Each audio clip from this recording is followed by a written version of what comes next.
Ang walang kapantay na martial god, unang yugto. Kabanata 16:16, Hayop ng Gabi. Pagkaalis ni Huyu, tumingin siya sa malayo kung saan nakita niya ang isang liwanag na lumitaw kanina. Ito ay mas mabilis kaysa sa kanya. Gusto niyang dalhin si Lin Feng ng mas malayo, ngunit nakita niya ang liwanag na iyon at nagpasya siyang bumalik. Siguro sila ay mga taong galing sa Everlasting Palace. Kung oo, napakabilis nila. Isip ni Huyu. Gaya ng iniisip ni Huyu, iisa lang ang tao at ang taong iyon ay nakarating sa Yaoye Island. Yaoye Island. Parang mga espada ang kilay ng taong iyon. Nakasuot siya ng simpleng robe, at ordinaryo ang hitsura niya, ngunit ang kanyang mga mata ay kasing kislap ng mga bituin. Inilabas niya ang kanyang makajos na kamalayan at siniyasat ang lugar, bawat pulgada ng lugar, ngunit wala siyang sinabi. Kung may nakapansin sa presensya niya, saka siya magsasalita. Ininspeksyon niya ang lugar, at naramdaman ng ilang halimaw na may nakatingin sa kanila, ngunit hindi siya kumilos tungkol dito. Ang Yaoye Island ay isang mundo ng mga hayop, kaya kahit isang malakas na cultivator na tulad niya ay maaari lamang na sumulyap sa paligid. Pagkaraan ng ilang oras, sumimangot siya, at ang silweta niya ay kumurap. Pagkatapos bumalik ni Huyu, dumaong siya sa tuktok ng isang bundok. Ang kanyang pulang damit ay kumikislap sa hangin nang may dumaan na liwanag sa kanyang harapan, na ikinaintriga niya. Tama siya, ito ay isang malakas na cultivator mula sa Everlasting Palace. Siguro hindi alam ng ibang tao but she did, she completely understand what is going on. Kung hindi niya inalis si Lin Feng kahit isang segundo lang, magiging trahedya ang sitwasyon para sa kanya. Pinuntahan ni Huyu si Shen Yu at tinanong siya, gamit ang telepathy. Naramdaman mo ba na may nag-eespiya sa atin? Tumingin sa kanya si Shen Yu at sinabi, ginawa ko, ngunit napansin kong wala siyang ginagawa, kaya hindi ko pinansin. Baka galing sa Everlasting Palace. Sabi ni Huyu. Kinakabahan na sumimangot si Shen Yu. Huwag kang kabahan, inilayo ko na si Lin Feng. Malayo siya sa gitna ng dagat. Kahit na ang taong iyon ay napakalakas, hindi siya makakahanap ng isang tao na ganoon kalayo. Sabi ni Huyu, gumagamit pa rin ng telepathy. Pero kung wala siyang mahanap, baka hilingin niyang ibigay natin siya. Kung mangyari iyon, dapat tayong manatiling kalmado at magalang.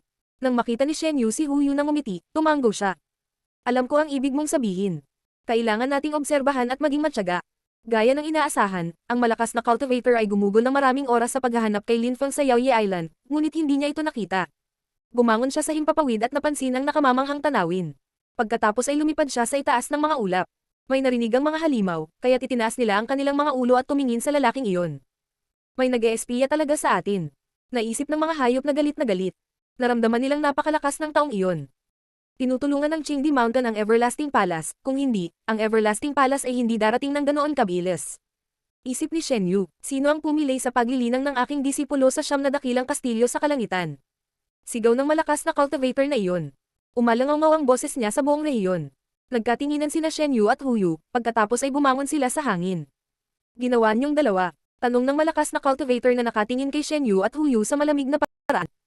Guro, napilayan ko ang paglilinang ng isang tao sa siyam na dakilang kastilyo sa kalangitan, ngunit nais ng taong iyon na makuha ang isa sa aking mga disipulo, isang tagapagsaka ng layer ng Zunchi. Naisip ko na ang Everlasting Palace ay hindi maaaring magpadala ng isang katamtamang antas na emperador upang makuha ang isang Zun cultivator. Akala ko ay pinapahiya lang nila ang Everlasting Palace, kaya napilayan ko ang kanyang cultivation. Huwag mo akong sisihin. Magalang na sabi ni Huyu. Nasaan ang cultivator ng layer ng Zunchi? Diretsyong tanong ng malakas na cultivator. Wala siyang pakialam kay Chi Yunlei, ang goal niya talaga ay si Lin Feng. Master, pagkabalik namin sa Yaoye Island, umalis siya. Hindi ko alam kung bakit. Tinanong ko siya, at sinabi niyang gusto niyang maglakbay para mangalap ng mga karanasan at maging mas malakas. Hindi rin namin alam kung saan siya nagpunta. Guro, bakit ka naghahanap ng Zun cultivator? May nangyari ba? Baka matulungan ka na.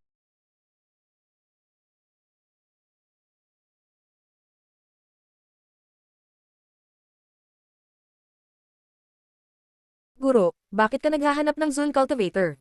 May nangyari ba? Baka matulungan ka namin. Sabi ni Huyu sa mahinahon at inosenteng paraan. Gayunpaman, ang malakas na cultivator maaaring magpadala ng isang katamtamang antas na emperador upang makuha ang isang Zun cultivator. Akala ko ay pinapahiya lang nila ang Everlasting Palace, kaya napilayan ko ang kanyang cultivation. Huwag mo akong sisihin. Magalang na sabi ni Huyu. Nasaan ang cultivator ng layer ng Zunchi? Diretsyong tanong ng malakas na cultivator. Wala siyang pakialam kay Chi Yunlei, ang goal niya talaga ay si Lin Feng. Master, pagkabalik namin sa Yaoye Island, umalis siya. Hindi ko alam kung bakit. Tinanong ko siya, at sinabi niyang gusto niyang maglakbay para mangalap ng mga karanasan at maging mas malakas. Hindi rin namin alam kung saan siya nagpunta. Guro, bakit ka naghahanap ng Zun cultivator? May nangyari ba? Baka matulungan ka namin. Sabi ni Huyu sa mahinahon at inosenteng paraan.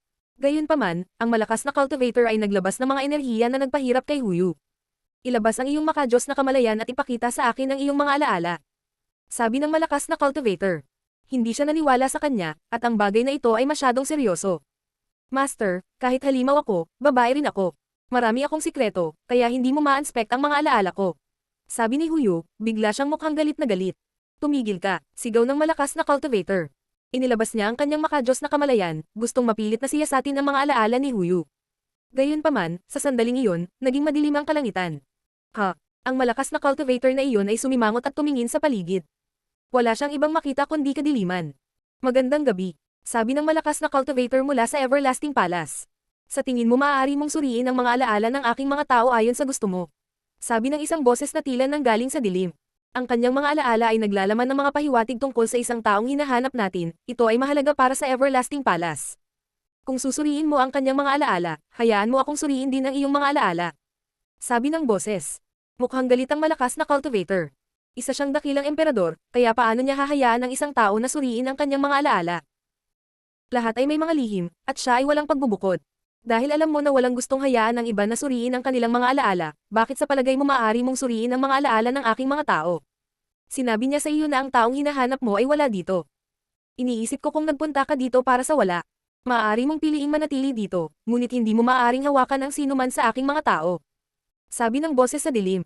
Ang malakas na cultivator mula sa Everlasting Palace ay mukhang galit na galit. Ang kanyang kataas-taasang hayop ng gabi ay isang hindi maarok na cultivator.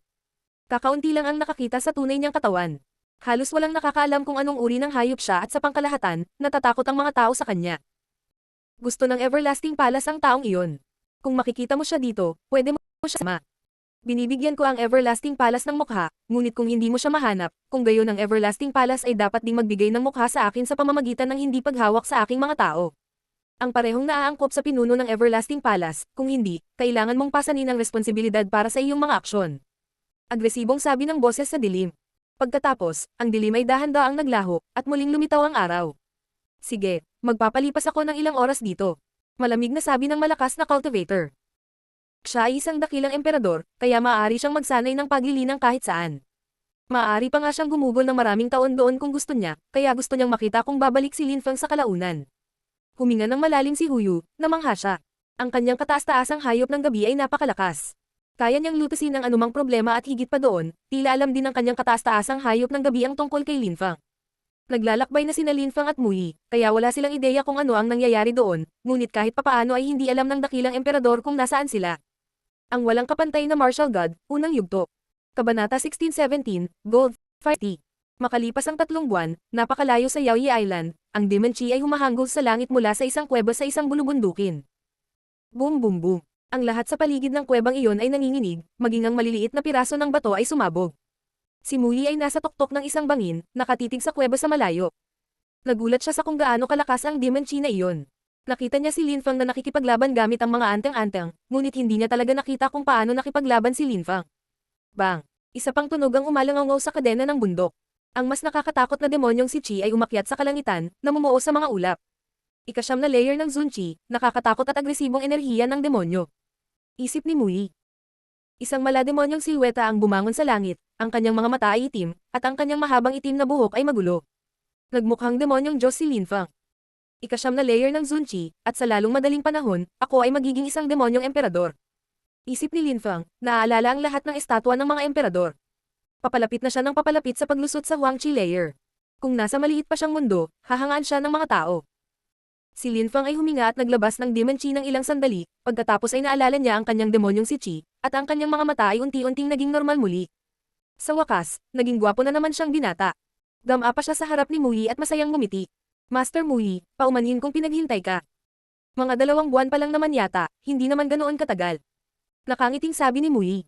Para sa isang katamtamang antas na emperador, ang ilang buwan ay wala. Huwag na tayong mag-aksaya ng oras, we continue onwards. Gaano tayo kalayo sa Goldfire City?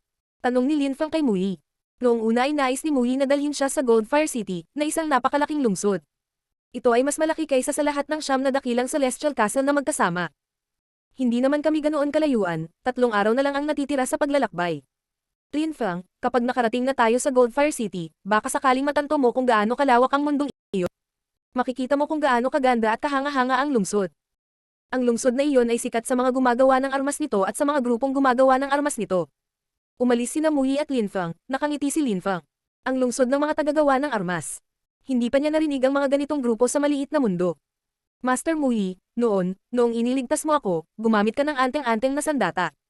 Iyon ba ay isang anteng-anteng mula sa isang makapangyarihang grupo sa Goldfire City?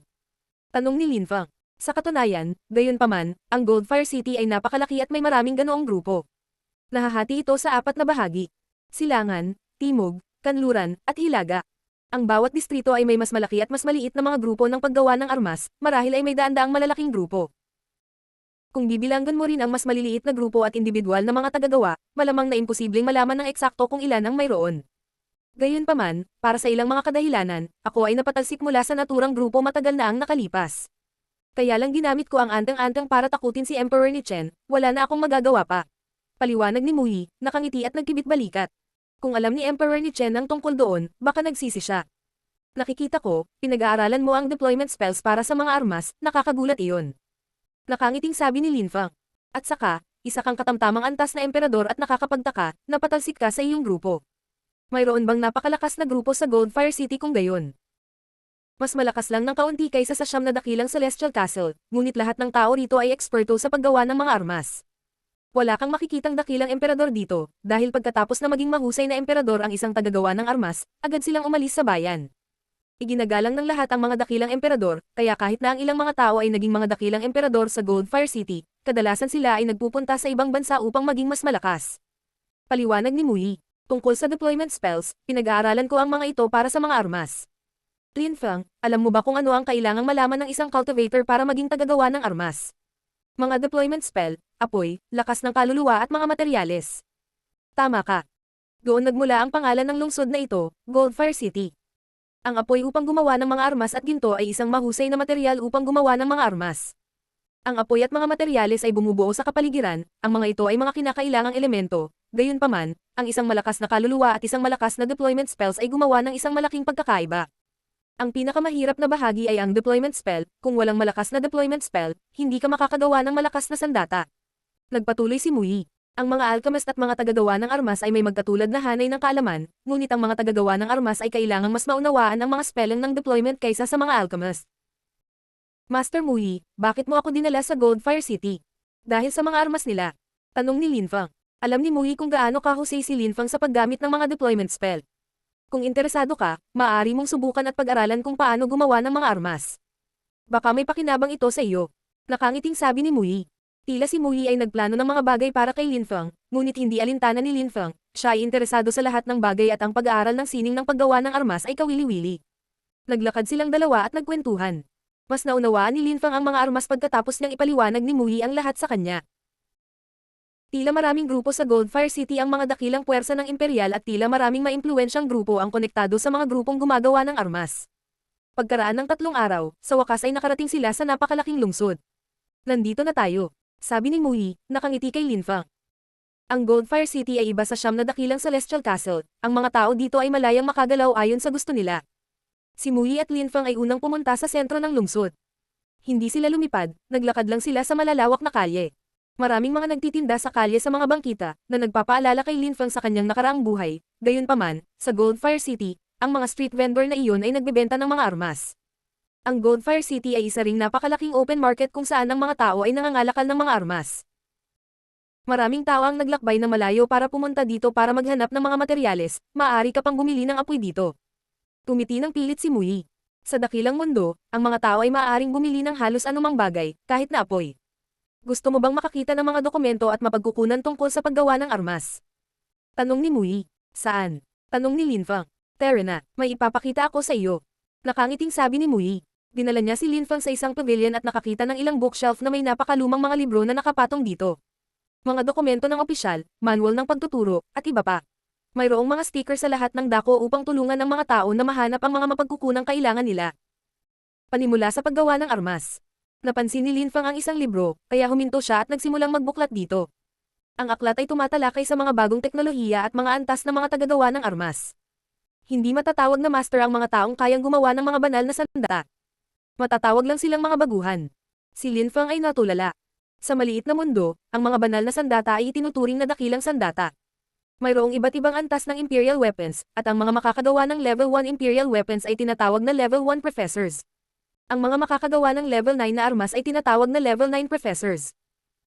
Tanging ang mga antas 6 na propesor at pataas lamang ang matatawag na Weapon Manufacturing Masters. Sa wakas, tanging ang mga makakagawa ng Great Imperial Weapons ang matatawag na Great Scholastic Masters of Weapon Manufacturing Arts. Napabuntong hininga si Lin Feng sa pagkamangha.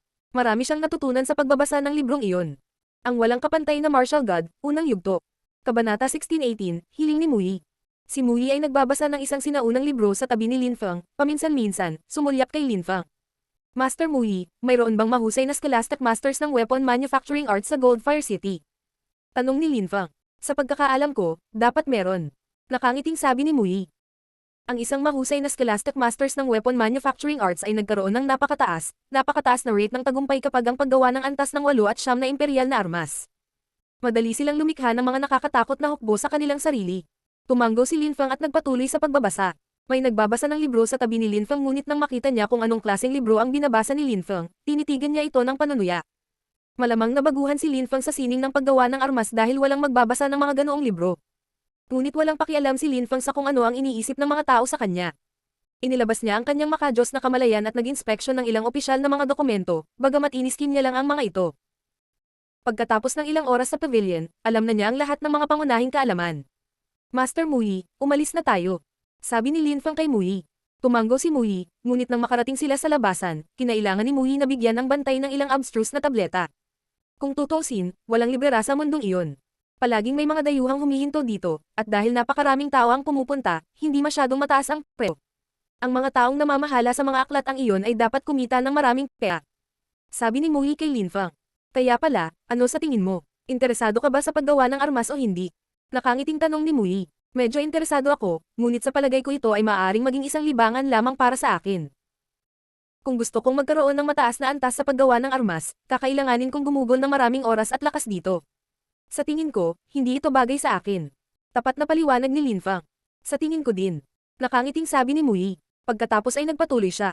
Sa mundo ng paglilinang, hindi mahalaga kung ikaw ay isang alchemist o isang tagagawa ng armas, isa lamang ang layunin, maging mas malakas. Ang mga tao ay gumagawa ng mga sandata upang maging mas malakas, gayunpaman, ito ay palaging nangangailangan ng oras.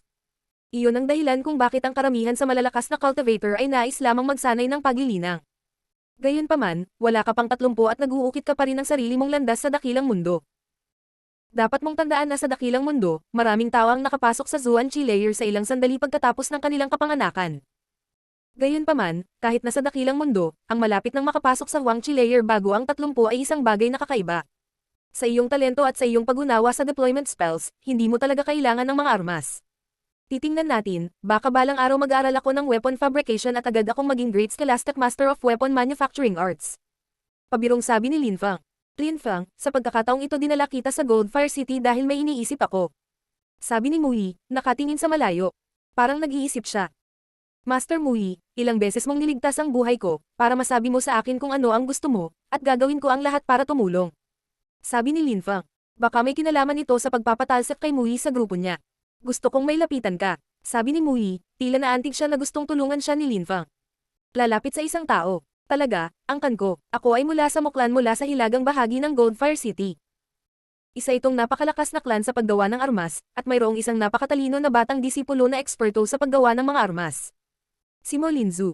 Isa siya sa mga pinaka-talented na kabataan doon. Nakapasok na siya sa ika-9 na layer ng Zunchi, eksperto siya sa paggamit ng apoy, at may malakas na lakas ng kaluluwa. Sana mapalapit ka sa kanya. Matapat na sabi ni Muyi. Lin Feng ay mukhang nag-aalinlangan at nagtanong. Master Muyi, maaari ko bang tanungin kung ano ang relasyon mo kay Mo Linzu? Anak ko siya. Sabi ni Muyi. Ha? Mukhang nagulat si Lin Feng. Nagkaroon ng anak na babae si Muyi. At bakit siya pinatalsik sa klan? Kailangan mong tanungin siya kung bakit ako pinatalsik. Ang aking anak na babae ay napakatalino at siya ay isang mahusay na cultivator. Malapit na siyang maging mas malakas kaysa sa akin, ngunit nais ng pinuno ng angkan na kontrolin ang kinabukasan ng aking anak na babae. Sabi ni Muyi, ngumiti ng pilit. Master Muyi, bakit gusto mong lapitan ko si Mo Linzu? Tanong ni Lin Feng. Hindi niya pa rin maintindihan. May kinalaman ito sa isang grand meeting na magaganap sa kalahating taon. Pagkatapos mong makalapit kay Linzu, malalaman mo ang ibig kong sabihin.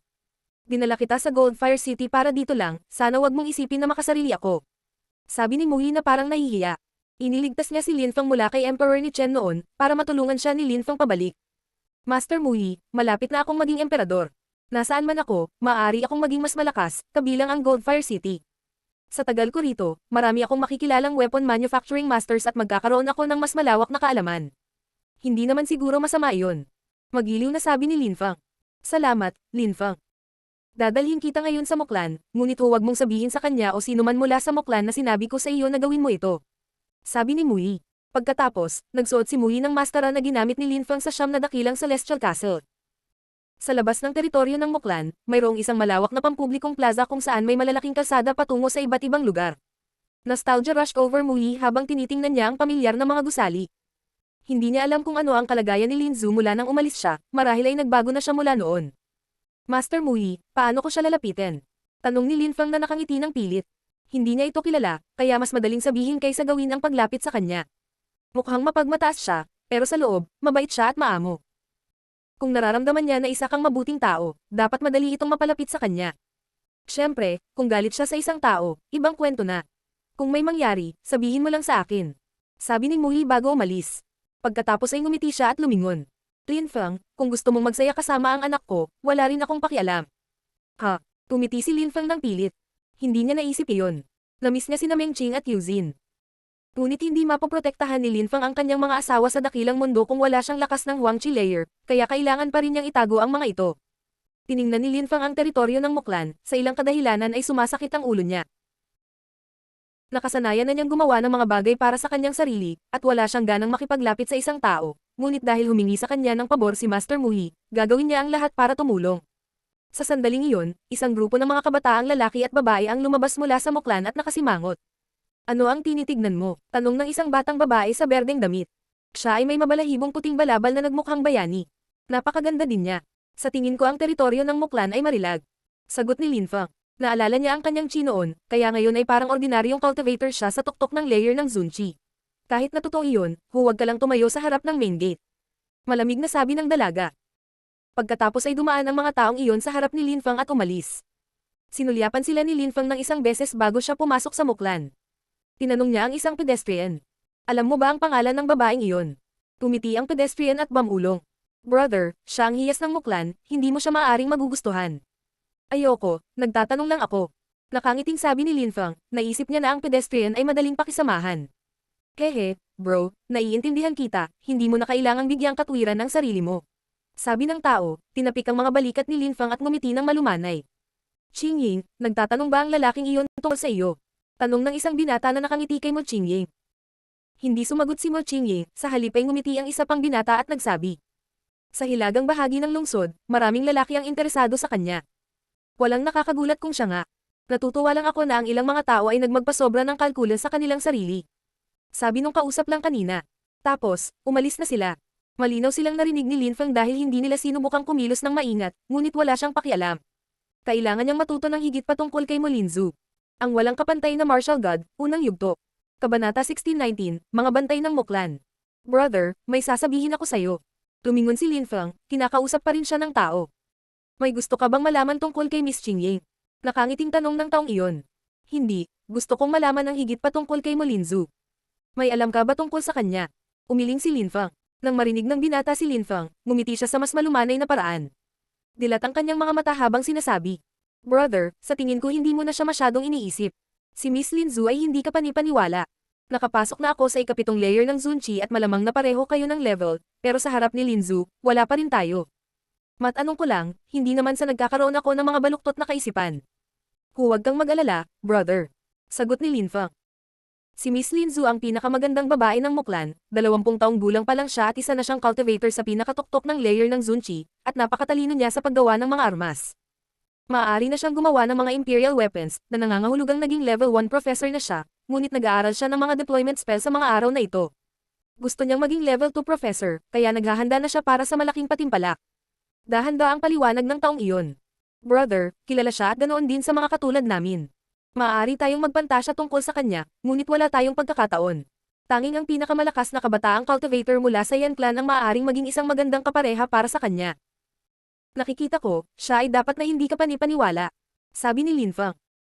Humanga siya, ang pagiging cultivator sa pinakatoktok ng layer ng Zunchi bago ang pagiging 25 ay kamangha-mangha, ngunit sa dakilang mundo ang mga bagay na iyon ay tila hindi kahanga-hanga. Narinig pa ni Lin Feng ang tungkol sa mga hayop na ipinanganak na may lakas ng layer ng Tianqi, hindi na nila kailangan pang mang-alap ng karanasan para maging mga hayop sa antas ng Zun, na nangangahulugang madali silang maging tao kung gusto nila. Gayunpaman, narinig din niya ang ilang hindi kapanipaniwalang mga hayop na nagsimula ng mahina, ngunit binigyan ng sapat na oras, mas nakakatakot ang mga ito. Ito ay tila isang batas ng sansinukob. Kung ang mga tao ay umasa sa kanilang sariling lakas at swerte upang maging mas malakas, ito ay magdadala ng mas mahusay na mga resulta kaysa sa pag-asa sa isang makapangyarihan at mayamang pamilya upang uminom ng mga table toss o umaasa lamang sa isang pamana ng dugo. Brother, paano kung gusto kong makita si Miss Lin Zhu? Ano ang kailangan kong gawin? Tanong ni Lin Feng. Mahirap sabihin yan. Si Miss Lin Zhu ay nag-aaral ng deployment spells. Maliban kung lalabas siya ngayon, kailangan mong maghintay para makita siya. Nakangiting sagot nung guy. Siyempre, kung may kumuha sa iyo, baka mas maaga mo siyang makita. Maaari mo ba akong isama pagpasok mo? Tanong ni Lin Feng. Magandang ideya iyon. Dahil gusto niyang mapalapit dito, kailangan muna niyang pumasok sa mga gusali. Salamat sa pagtulong sa akin. Nakangiting sabi ni Lin Feng. Napangiti ang lalaki at umiling. Kaya gusto mo talagang makapasok, good luck na lang sa iyo. Alis na ako. Pagkaalis ng lalaking iyon, hindi umalis si Lin Feng, sa halip ay samandal siya sa pader at pumikit. Kung may dumaan, malamang ipagpalagay nilang natutulog siya. Sa wakas ay iminulat ni Lin Feng ang kanyang mga mata pagkatapos bumalik si Mo Qingying at ang iba pa. Pagkatapos, nilapitan niya si Mo Qingying. Napakunot ang noo ni Mo Qingying nang makita niya si Lin Feng, sinadyabang pigilan siya ni Lin Feng na maglakad pasulong. Miss Qingying, maaari mo ba akong isama sa muklan? Tanong ni Lin Feng kay Mo Qingying. Ha? Kumunat ang noo ng mga katabi niya at pinakawalan si Qi. Sumigaw pa ang isa sa kanila. Tumayo ka, kumaway si Mo Qingying at nagsabi. Sa anong dahilan? Tumanggo si Lin Feng. Umatras siya ng ilang hakbang at saka lumuhad. Pagkatapos, itinaas niya ang kanyang mga kamay at naglabas ng lakas ng apoy. Hindi inakala ni Mo Qingying na gusto siyang salakayin ni Lin Feng, kaya nagpatuloy siya sa paglalakad at dumaan sa harapan niya. Ngunit pagkatapos ay isang liwanag ang nakakuha ng kanyang atensyon, kaya napalingon siya upang makita ang mga ukit na marka ni Lin Feng. Deployment spell. Mukhang nagulat si Mo Qingying. Si Lin Feng ay umuukit pa rin ng mga marka hanggang sa magkaroon ng mga banal na marka. Pagkatapos ay nakipagkamay siya at lumabas ang apoy mula sa mga marka. Itinaas ni Lin Feng ang kanyang ulo at tumingin kay Mo Qingying. Dahil sobrang tapat mo, pwede kang maging isa sa mga bantay ko. Sumama ka sa akin. Sabi ni Mo Qingying, naglalakad patungo sa mga gusali ng pamahalaan. Ibinaba ni Lin Feng ang kanyang ulo at tumingin sa mga marka ng apoy, nakangiting walang pakialam. Pagkatapos ay tumayo siya at sinundan si Mo Qingying. Ikaw ay mapalad. Malamig na sabi ng isa sa mga binata. Ang isang maliit na deployment spell na ginawa ng ilang mga banal na marka ay wala. Sa muklan, halos kahit sino ay maaaring maging bantay. Hindi siya pinansin ni Lin Feng at patuloy na sinundan si Mo Qingying. Matapos makapasok sa mga gusali ng pamahalaan, ang kanyang mga deployment mark sa labas ay naging mas malawak at mas malawak. Mukha silang misteryoso, ngunit sa kasamaang palad, si Mo Qingying ay walang pasensya na panoorin. Sa mga gusali ng pamahalaan ng muklan, dinala ni Mo Qingying si Lin Feng sa isang patio. Doon, isang cultivator ng ikasyam na layer ng Zunchi ang lumapit kay Mo Qingying at yumuko. Miss Qingying. Ang muklan ay isang malaking clan, kaya maraming tao na may katulad na katayuan sa lipunan bilang Mo Qingying. Mo Xiao, yan ang bago kong bantay, pakiayos ang lahat para sa kanya. Sabi ni Mo Qingying sa taong iyon, pagkatapos ay nagpatuloy siya sa paglalakad. Tumanggo si Mo Xiao at ngumiti.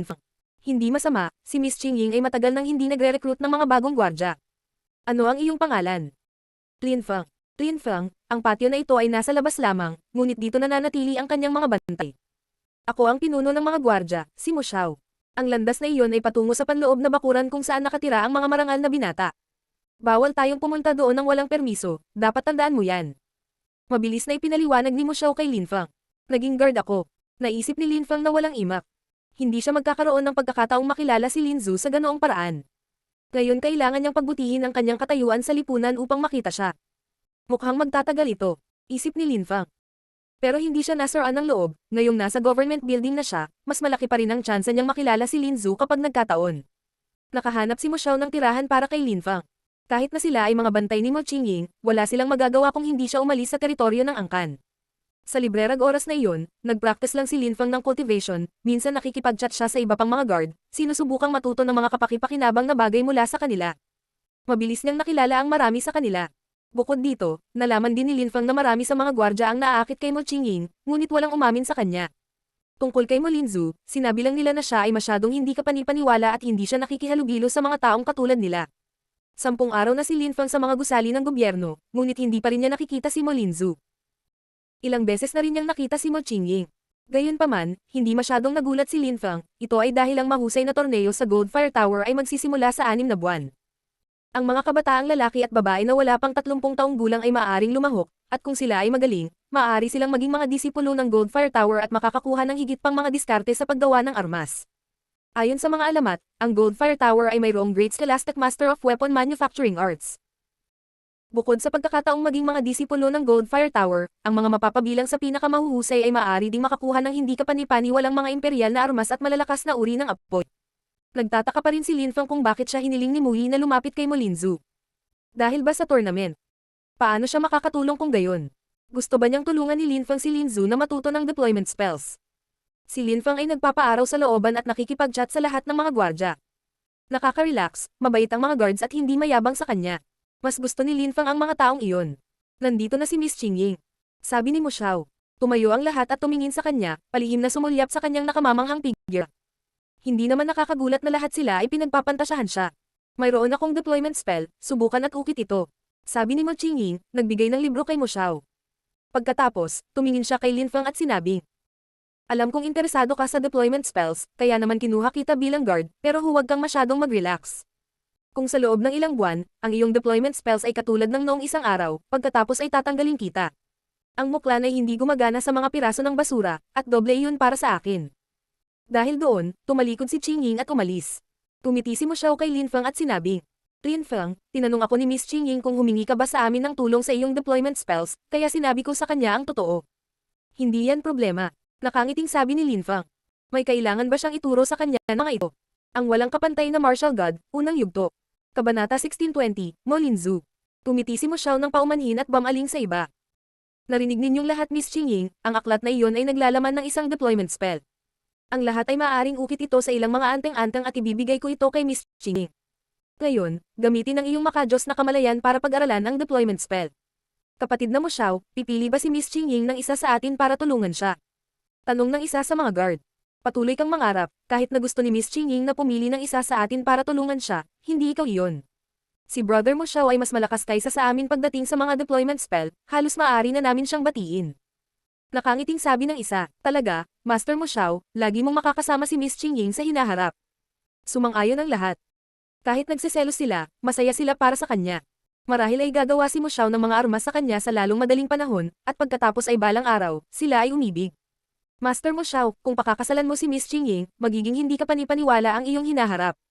Pabirong sabi ng iba, mag-usal kayo mga bastos. Sigaw ni Mo Xiao, pinaikot ang kanyang mga mata. Pumunta ang lahat dito at pag-aralan ang deployment spell. Kung seseryosohin mo ito, lahat kayo ay magkakaroon ng pagkakataon. Ibinigay ni Mo Xiao ang libro sa isa sa kanila, mukhang excited at naiinip ang lalaking iyon. Nagtawanan muli ang lahat bago nila ibinaling ang kanilang atensyon sa aklat, sinisiyasat ito ng may makajos na kamalayan. Sa kalaunan, turn na ni Lin Fang. Siniyasat niya ang aklat ng may makajos na kamalayan at nagulat siya. Ang deployment spell na iyon ay hindi kasing karaniwan gaya ng inaakala niya, medyo malakas ito. Nang matapos suriin ng lahat ang libro, binawi ito ni Mo Xiao at sinabi, sige, huwag kang mag-aksaya ng oras, mayroon kang 3 araw para magukit ng mga marka, at kung magaling ka, baka masisiyahan si Miss Qingying. Kehe, Master Mo Xiao, masyado kang nangangarap ng gising. Pabirong sabi ng isa, pero tumalikod na siya at umalis. Umalis ang lahat, ngunit hindi nagmadaling umalis si Lin Fang. Nag-e-enjoy pa rin siya sa araw. Lin Fang, bakit hindi ka umaalis?